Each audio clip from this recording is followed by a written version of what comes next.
మనం ఎగరగలమా గాల్లో?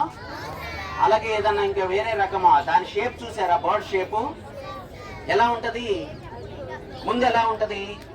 సన్నగా ఉంటది కదా, దాని ముక్కు సన్నగా ఉంటది, వెళ్ళే కొంది వెడల్పు అవుతుంది. ఏరోప్లేను బర్డ్ లాగే ఉంటుందా లేదా? దానికి కూడా ముందు సన్నగా ఉంటది ఏరోప్లేన్. రాకెట్ కూడా ముందు సన్నగా ఉంటది కదా బాగా. అలాగా ఉండే షేప్ ని మనం ఏరోడైనమిక్ షేప్ అంటాం అన్నమాట. ఇప్పుడు ఏంటంటే మనకి పూర్వము కార్లు, వెహికల్స్ ఉన్నాయి, 4 వీలర్స్, ట్రాక్టర్స్, అలాగే లారీస్ ఉన్నాయి కదా, బస్సులు. వాటి షేప్ ఇలాగా ఉండేది, ఫ్లాట్ గా ఉండేది అన్నమాట. అప్పుడు లో స్పీడ్ లో ఉన్నాయి కాబట్టి ఏం ప్రాబ్లంలా. ఇప్పుడు ఏంటంటే రోడ్లు బాగా వేసేసారు, 100 km/h వెళ్తున్నాయి. అట్లాంటి షేప్ ఉంటే అందులో ఉండే ఫ్యూయల్ తొందరగా అయిపోద్ది అనమాట. అందుకనే టెక్నాలజీ, సైన్స్ పెరిగింది కాబట్టి వాటి ముందు షేప్ ఎలా ఉంటుంది? సన్నగా ఉంటుంది. చూడండి కార్ ఎలా ఉంటుంది? ఇలా ఉంటుంది కదా, ఉన్నాయా లేదా? కార్లు కానీ ఈ బుల్లెట్ ట్రైన్స్ ముందు సన్నగా ఉంటుంది చూడండి. ఎందుకు పెట్టారు అది? దాని షేప్ పెట్టడం వలన ఫ్యూయల్ తగ్గింది, దూరం వెళ్ళే కొంది కన్జంప్షన్ జరుగుతుంది అన్నమాట బాగా. అందుకని ఆ షేప్ తోటి మనం ఇప్పుడు ఒక చిన్న ఎక్స్పెరిమెంట్ చేద్దామా? అది ఎలా తయారు చేయాలో చెప్తాను నేను ఒకసారి. ఆ షేప్ ని మీరు జాగ్రత్తగా చేసుకోగలుగుతారు అనమాట. పేపర్ తీసుకుందాం.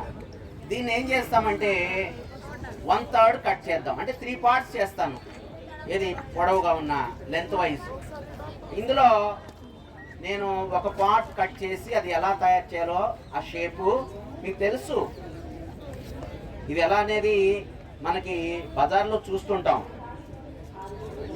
దీన్ని కట్ చేసి ఆ షేప్ తయారు చేయటం ఒకసారి చూద్దాం.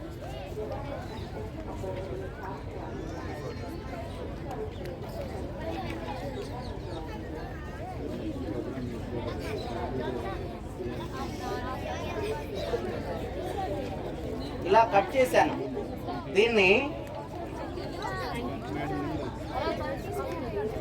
దీన్ని మనము కోన్గా మడుద్దాం. ఇలాగా పొట్లం కడతాం కదా మనం. షేప్ ఇలా చుడుతూ లాగుతున్నా సన్నగా చేయాలి.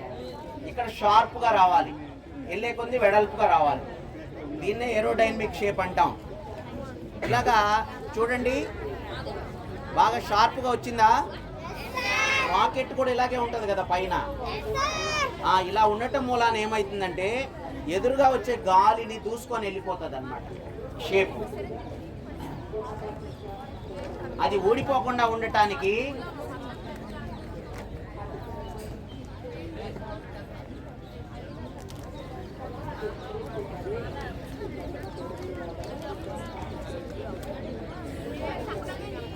గమ్ టేప్ వాడుతున్నా. ఊడిపోకుండా ఉండటానికి ఇలాగ ఒక టేప్ వేసా. ఇప్పుడు నా దగ్గర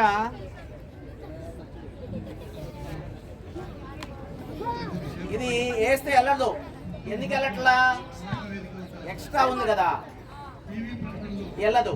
అందుకని నేనేం చేస్తానంటే, మీరు కూడా ఇలా చేసుకోవచ్చు. ఆ ఎక్స్ట్రా పార్ట్ని ఇలాగా పెన్ తోటి మార్క్ చేసి అది కట్ చేసేద్దాం.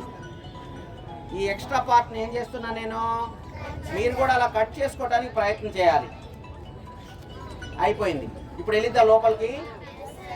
వెళ్ళిపోయింది కదా, వెళ్ళిందా? ఎక్స్ట్రా ఉంటే వెళ్ళదు. దీంతో మనము ఆ షేప్ ఎలా వర్క్ చేస్తుంది అనేది చెప్పవచ్చు. చాలా వేగంగా వెళ్తుంది అనమాట. ఒకసారి నేను మేము ఇక్కడికి వచ్చి చేద్దాం. నేను ఎటు వస్తా, ఇటు ప్రయోగిద్దాం. మీ దగ్గరికి ఇటు చేయకూడదు. ఇప్పుడు సార్ చైర్స్ ని చాలా తెచ్చారు ఇక్కడ. మరి మళ్ళా ఇక్కడ ఎదురుగా మీ ఎదురుగా ఎందుకు చేశారు? మీరు చేయడం నేర్చుకోవాలని ఇక్కడ ఒక చేసి చూపించారు. ఇక్కడ ఇది చేయటం వచ్చా? ఇప్పుడు అర్థమైందా? అన్నిటికీ అబ్జర్వ్ చేశారా? ఇది మళ్ళీ ప్రాక్టీస్ చేయాలి బాగా. ఇది లోపలికి పెట్టాము కదా, ఇది ఎప్పుడు ఇది మనకి ఏంటంటే ఈ లెవెల్లో ఎప్పుడు కూడా ఆపరేట్ చేయకూడదు. ఎందుకో చేయకూడదు అంటున్నానంటే, మీరు పిల్లలు ఆటలాడతా సరదాగా ఏం చేస్తారు, ఒకళ్ళ మీదకి ఒకళ్ళకి వేసుకుంటారు ఆటలని.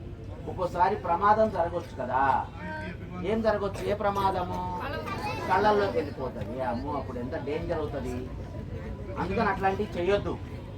నేనేం చేస్తున్నానో మీరు కూడా అలా చేయడానికి ప్రయత్నించండి. నేను పైకి ప్రయోగిస్తా, గాల్లోకి వెళ్తే ఇబ్బంది లేదు కదా, మరి అక్కడి నుంచి చేస్తాను, ఇక్కడ ఒకటి చేస్తాను. మీరు కూడా మీ చేత కూడా చేయిస్తాను నేను. చేస్తారా మీరు కూడా?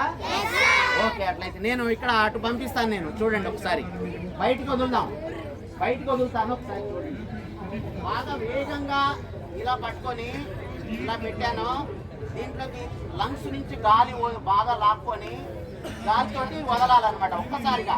చూడండి ఒకసారి.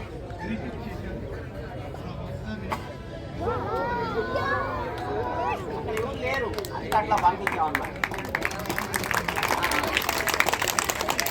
మరి మీ చేత కూడా చేయిస్తాను, మీరు చేస్తారు కదా. కాకపోతే అదే చేతులు ఎత్తకూడదు, నేను పిలుస్తా, వాళ్ళు రండి. ఎత్తావుగా రా. ఒక్కసారి నేను పిలుస్తుంటాను, వాళ్ళు రాండి.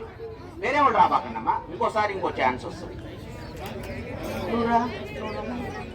నువ్వు రావా? భయమా? రావాలి. నువ్వు వస్తావా? అమ్మ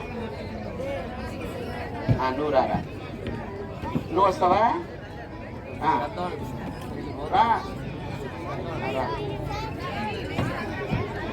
వినాలి. వెక్స్ అయిపోయారు, అప్పుడే మాట్లాడుకుంటున్నారు మీలో మీరు.